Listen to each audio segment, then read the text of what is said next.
wabarakatuh. Perkenalkan, nama saya Tasya Mei Rizkina, NPM A1D017006. Di sini saya akan memberitahu kepada kalian mengenai video pembelajaran mengenai karet getah.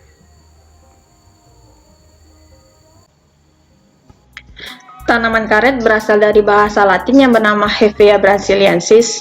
Tanaman ini merupakan sumber utama bahan tanaman karet alam dunia.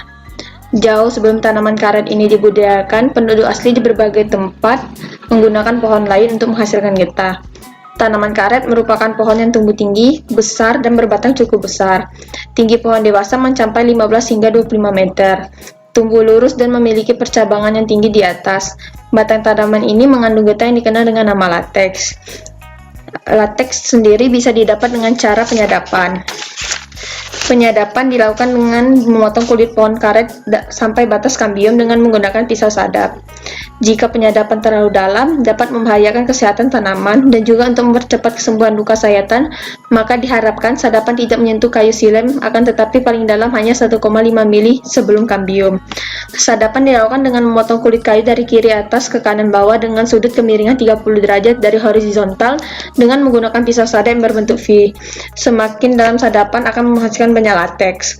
Pada proses penyadapan perlu dilakukan saluran irisan ini akan mengalir lateks selama 1 hingga 2 jam. Sesudah itu, aluminium lateks akan mengental. Adapun hal yang harus diperhatikan dalam penyadapan karet yaitu pisang sadap dimulai dari kiri atas ke kanan bawah, sekitar sudut 300 derajat. Tebal irisan hanya 1 hingga 2 mm. Penyadapan yang baik dilakukan dari pukul 5 hingga 7 pagi. Apabila tidak memperhatikan hal-hal yang harus dilakukan dalam penyadapan, maka akan berisiko penyakit pada bidang sadap yaitu kanker garis, moldy root, dan brombles. Untuk bagian daun pada pohon karet bisa kita lihat bahwa umumnya satu helai daun karet mempunyai 3 anakan daun. Bentuk daunnya elips dengan bagian umum ujung dan runcing. Sedangkan tapedium rata, warna daun ketika masih muda adalah hijau, lalu ketika sudah tua hingga rontok warnanya berubah menjadi kuning kemerahan. Tanaman karet pertama kali ditemukan oleh Joseph Priestley pada tahun 1770. Ia menemukan lateks yang dikeringkan, kemudian menghapus tulisan pensil. Ketika karet dibawa ke Inggris, dia diamati bahwa benda tersebut dapat menghapus tanda pensil di atas kertas. Ini adalah penemuan pertamaan rubber dalam bahasa Inggris.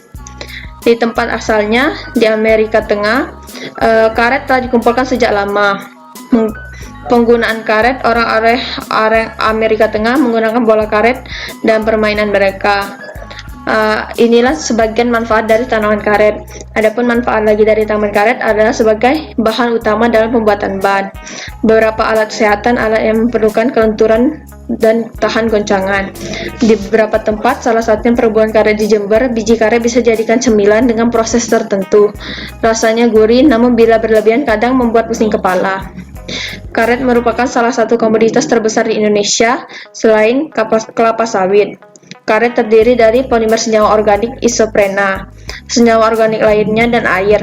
Kebanyakan karet komersial berasal dari getah para pohon karet. Sebagai produsen karet terbesar di dunia, jumlah karet Indonesia penting dalam pasar global. Ini adalah bagian biji pada pohon karet, di mana bagian biji ini terdapat dalam ruangan buah yang terdiri dari 1 biji. Dengan kata lain, jumlah biji karet sama dengan jumlah ruang buah yang dimilikinya. Warna bijinya coklat kehitaman dan punya bercak khas. Ukuran biji karet termasuk besar dan bertekstur kuat, tetapi juga mengandung racun. Populasi pohon karet di dunia jumlahnya cukup banyak karena menjadi tanaman budidaya dan terus dikembangkan. Tanaman karet mempunyai banyak sekali manfaat sehingga sampai sekarang masih banyak yang membudidayakan tanaman tersebut. Selain manfaat dari getah, karet juga memiliki manfaat lain yang diperoleh dari bagian-bagian tumbuhan tersebut. Di bidang industri, ada banyak sekali hasil industri yang menggunakan bahan baku karet, sebut saja industri ban dan lainnya.